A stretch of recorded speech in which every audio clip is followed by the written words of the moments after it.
ईश्वर ने के पार्वती रानी पूजे राजमा हूँ पूजू राजमा वाणियों पूजे आरे तारे हूँ पूजू मर भैरे पानी मणिया जी बपोरे बलदेव जी त्रीजा मोरे त्रिकम जी सांझ पड़े श्रीनाथ जी रात पड़े रणछोड़ जी मधुराते उद्धव जी मधुराते माधव जी परोड़िए परशोत्तम जी भानुवाए विठल जी अमृत पान पीता जी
શ્રોતાજનો મંત્રમુગ્ધ થઈ કથા શ્રવણ કરી રહ્યા છે. મલમાસ તરીકે અપમાનિત થયેલો અધિક માસ પ્રભુના નારાયણને શરણે આવ્યો છે. સુત પુરાણી કથાના આરંભે ભગવાન સ્તુતિ કરે છે. સુત પુરાણી કહે છે, હે શ્રેષ્ઠ મુનિઓ, તમે સાંભળો.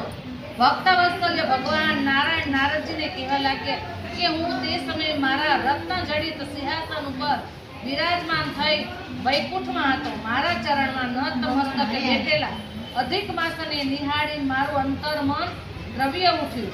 તે દુખિયારાને સાંત્વના આપી મૂળ સ્થિતિમાં લાવવા માટે મારા પક્ષી વાહન ગરુડજીને ઇશારો કરી આદેશ આપ્યો. એટલે ગરુડજીએ મલમાસને સ્વસ્થ કરવાનો પ્રયત્ન કર્યો. મારા આદેશથી માનીને પોતાની પાંખો ફેલાવી બે બાણ મલમાસને વીંઝણો દેવા લાગ્યા. ગરુડજીની ભાવભરી સૂચનાથી મળમાસને પળ વળી અને સભાનમાં થયું. ભગવાન કહે છે, હે નારદજી, મલમાસ માટે મારા મનમાં પણ હેતની લાગણી થઈ છે. હે મુનિ,